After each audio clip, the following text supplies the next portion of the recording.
Luz para os meus caminhos é a palavra do Senhor. Hoje, números 33, vamos ver se chegamos ao 34, mas estamos avançando, né?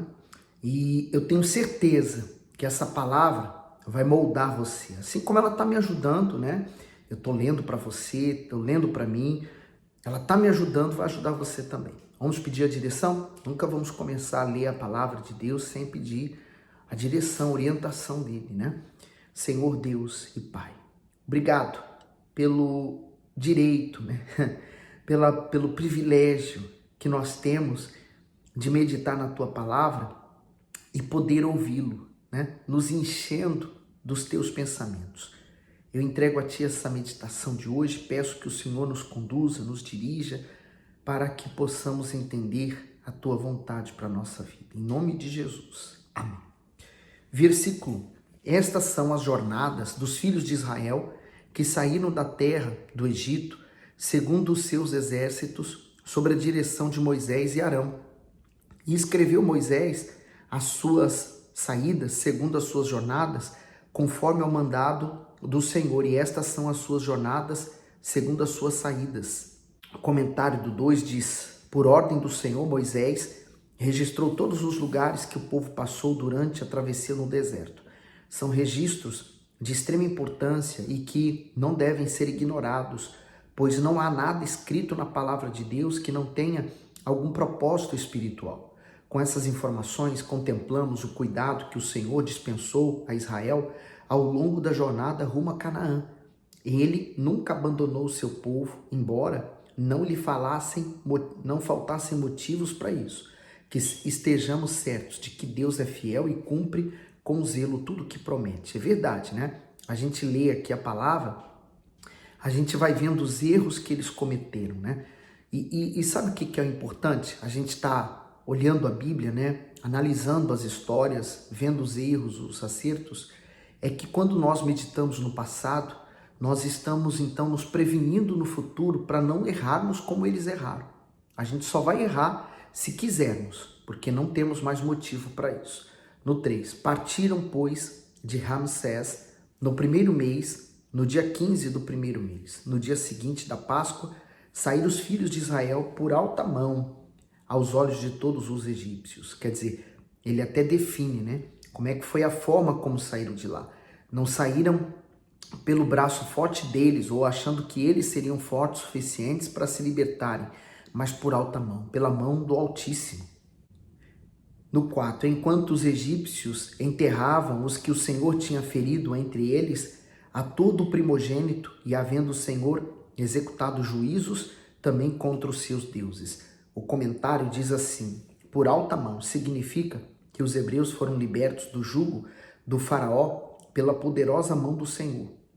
Mesmo diante de uma possível represália por parte dos egípcios que haviam perdido os seus primogênitos, eles marcharam corajosamente às vistas de todos rumo a Canaã. Assim também devemos seguir rumo à vida eterna, isto é, com confiança e coragem, ainda que durante o percurso encontremos perigos e obstáculos que tentem bloquear a nossa conquista. E sabe, Deus executou juízos, né, em todo aquele sentido, né, seja através daquela terra, seja dos deuses, porque os egípcios tinham a seus deuses, cada deus fez uma coisa e Deus mostrou que nenhum deles era deuses verdadeiros. Seguindo para o 5. Partiram, pois, os filhos de Israel de Ramsés e acamparam-se em Sucote, e partiram de Sucote e acamparam-se em Etã, que está no fim do deserto. E partiram de Etã e voltaram a Pi-Hairote, que está de frente a Baal-Zefron, e acamparam-se diante de Migdol. E partiram de Pi-Hairote e passaram pelo meio do mar ao deserto, e andaram caminho de 3 dias no deserto de Etã, e acamparam-se em Mara. E partiram de Mara e vieram a Elim, e a Elim havia 12 fontes de água e 70 palmeiras, e acamparam-se ali. E partiram de Elim e acamparam-se junto ao Mar Vermelho. E partiram do Mar Vermelho e acamparam-se no deserto de Sim.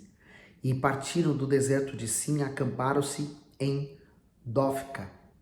E partiram de Dófica e acamparam-se em Alus.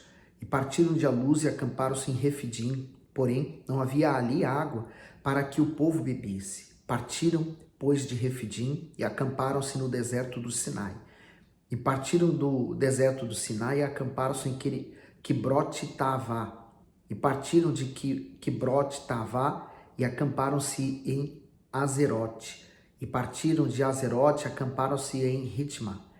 E partiram de Ritma e acamparam-se em Rimon-Pérez. E partiram de Rimon-Pérez e acamparam-se em Libna. E partiram de Libna e acamparam-se em Risa. E partiram de Risa e acamparam-se em Quelate. E partiram de Quelate e acamparam-se no monte de Sefer. E partiram do monte Sefer e acamparam-se em Harada. E partiram de Harada e acamparam-se em Maquelote. E partiram de Maquelote e acamparam-se em Taate. Partiram de Taate e acamparam-se em Tara. Partiram de Tara e acamparam-se em Mitcá. Partiram de Mitcá, acamparam-se em Asmona. Partiram de Asmona, acamparam-se em Mesorete. E partiram de Mesorete, acamparam-se em Bene-Jacã.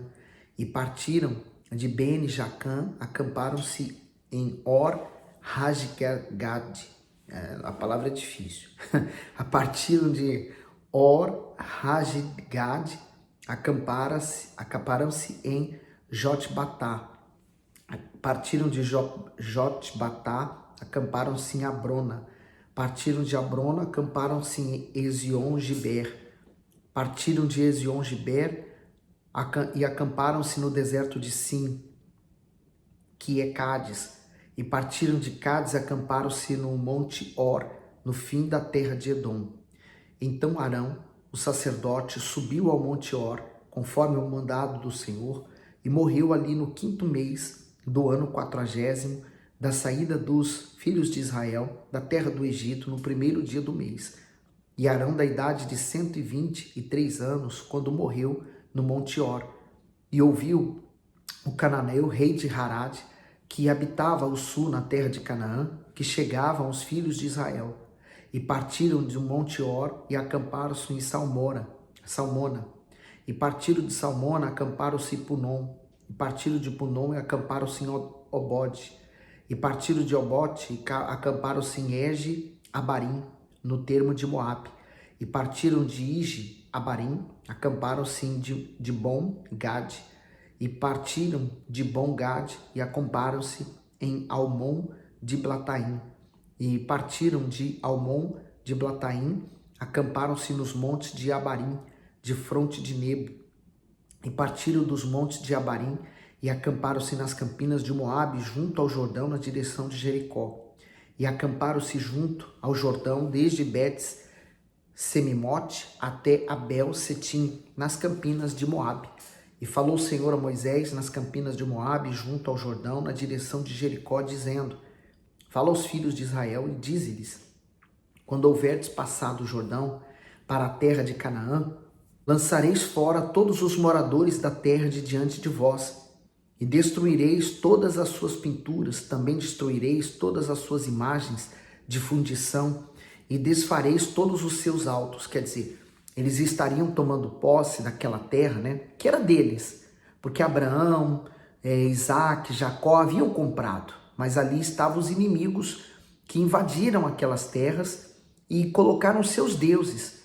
Então o povo deveria entrar na terra e limpá-la, né, daquela imundícia, daquele pecado, para que eles, como filhos de Deus, pudessem ali habitar. Por isso que não faz sentido, por exemplo, um filho de Deus estar num determinado lugar onde só tem incrédulo, né? Ele vai se reservar, ele não vai querer estar junto. Aliás, a luz, ela não se liga com as trevas, não dá certo. Aí o 53, e tomareis a terra em possessão, e nela habitareis, porquanto vos tenho dado essa terra para possuí-la. E por sortes herdareis a terra, segundo as vossas famílias, aos muitos multiplicareis a herança, aos poucos diminuireis a herança. Conforme a sorte sair a alguém, ali a possuirá, segundo as tribos de vossos pais recebereis as heranças. Mas se não lançardes fora os moradores da terra, de diante de vós, então os que deixardes ficar vos serão por espinhos nos vossos olhos, e por aguilhões nas vossas virilhas, e apertar-vos-ão na terra em que habitardes. E será que farei a vós como pensei fazer-lhes a ele. Ele não estava sendo mal com aquele povo, é que aquele povo não queria servir a Deus. Eles queriam continuar servindo aos seus deuses. Já o povo de Israel que servia a Deus, eles tinham que entrar naquela terra e não trocar de Deus. E é exatamente o contrário. Aqueles que eram idólatras permaneciam firmes e fiéis aos seus ídolos. No entanto, o povo de Deus se desviava. E é como ele aqui falou, né? Nesses últimos versículos aqui, ele disse lá: e se não lançardes fora os moradores da terra de diante de vós, então os que deixareis serão como espinhos nos olhos, como aguilhões nas suas virilhas. Quer dizer, eles seriam um problema no futuro. Então, olha a necessidade deles obedecerem, seguirem o mandamento. E a gente vai ver isso. O que vai acontecer lá na frente, você vai entender por que nós estamos lendo isso hoje, né? Quer dizer, a direção, a orientação de Deus. E vamos ver se eles obedeceram. Você vai entender. Números 34, versículo 1. Falou mais o Senhor a Moisés, dizendo: dá ordem aos filhos de Israel e dize-lhes: quando entrares na terra de Canaã, esta há de ser a terra que vos cairá em herança, a terra de Canaã, segundo os seus termos. E aí o comentário diz: Deus mostrou a Moisés os limites das terras dadas por ele como herança a Israel. Esse lugar bastante amplo provava a sua fidelidade e a sua bondade ao povo. Ainda hoje as mãos do Altíssimo têm inúmeras e grandiosas bênçãos para nos proporcionar. E em toda a Bíblia há mais de 8.000 promessas para aqueles que creem e se submetem à sua santa vontade.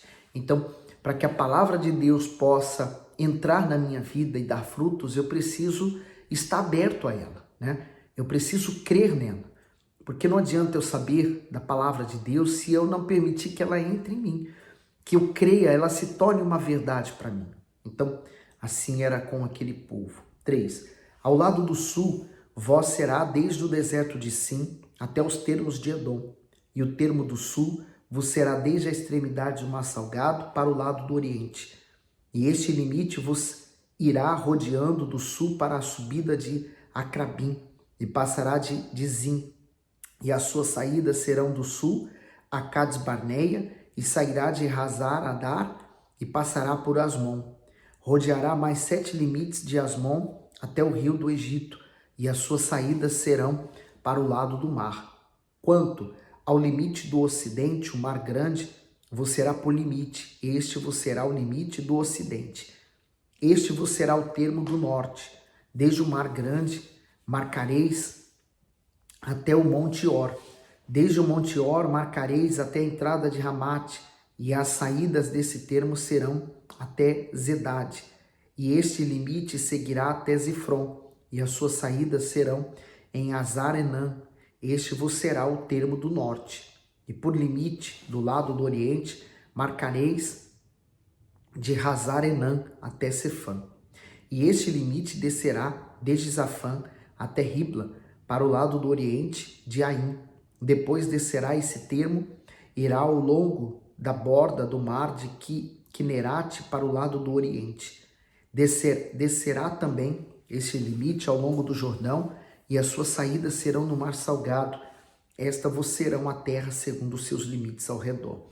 Se você olhar o mapa hoje, Israel não faz, digamos assim, não tem nenhum terço do que Deus ordenou que fosse deles, né? Israel se tornou um pontinho no meio de todas as terras que pertenciam a eles. Hoje pertence à Palestina. No 13. E Moisés deu ordem aos filhos de Israel, dizendo: essa é a terra que herdareis por sorte, a qual o Senhor mandou dar a 9 tribos e a meia tribo, porque a tribo dos filhos de Rubenitas, também a casa de seus pais, e a tribo dos filhos de Gaditas, segundo a casa de seus pais, já receberam. Também a meia tribo de Manassés recebeu a sua herança. Já 2 tribos e meia tribo receberam a sua herança, aquém do Jordão, na direção de Jericó, ao lado do oriente, ao nascente. Falou mais o Senhor a Moisés, dizendo: estes são os nomes dos filhos que vos repartirão a terra por herança: Eleazar, o sacerdote, e Josué, filho de Num. Tomareis mais de cada tribo um príncipe para repartir a terra em herança. E estes são os nomes dos homens. Da tribo de Judá, Calebe, filho de Jefoné. Da tribo dos filhos de Simeão, Samuel, filho de Amiúde. Da tribo de Benjamim, Elidade, filho de Quislom. E da tribo dos filhos de Dan, o príncipe Buque, filho de Jogli. Dos filhos de José, da tribo dos filhos de Manassés, o príncipe Raniel, filho de Efode. E da tribo dos filhos de Efraim, o príncipe Quemuel, filho de Zisftã. E da tribo dos filhos de Zebulon, o príncipe Elisafã, filho de Panaque. E da tribo dos filhos de Zacar, o príncipe Paltiel, filho de Azã. E da tribo dos filhos de Asser, o príncipe Aiude, filho de Selome. E da tribo dos filhos de Naphtali, o príncipe Pedael, filho de Amiúde. Estes são aqueles a quem o Senhor ordenou que repartissem as heranças aos filhos de Israel na terra de Canaã. Isso é importante para que a gente consiga entender, né, a dimensão da bênção de Deus, né, a grandeza. Você pode observar na Bíblia que quando Deus promete algo, não é algo pequeno, é algo grandioso. Quando Deus apareceu para Abraão, ele falou assim: eu sou o teu escudo, o seu grandíssimo galardão. Ter Deus como uma recompensa já é grande, por isso que ele falou, eu sou grandíssimo. Quer dizer, algo extraordinário. Todas as promessas de Deus, quando se cumprem, elas se cumprem na nossa vida de forma grande, grandiosa. Quando ele falou que prometeu vida, ele simplesmente não falou, eu prometo vida para você. Não, ele falou vida e vida com abundância. Quer dizer, não é uma vida qualquer, não é uma vida mesquinha, uma vida miserável, mas é uma vida com abundância. Essa vida está prometida na palavra de Deus. Ela se cumpre na vida daqueles que colocam toda a sua fé nessa palavra, dependem dela, creem nela, é a única verdade absoluta na vida dela. E ela segue em frente. E Deus honra essas pessoas. Olha, que Deus possa abençoar, iluminar e guiar todos os seus passos rumo à vitória. Que Deus continue te iluminando. Faça o seguinte, deixa o seu comentário do que você está aprendendo, dá o seu gosto, manda esse vídeo para alguém. Vamos espalhar a palavra de Deus, né? Fique bem, Deus abençoe você.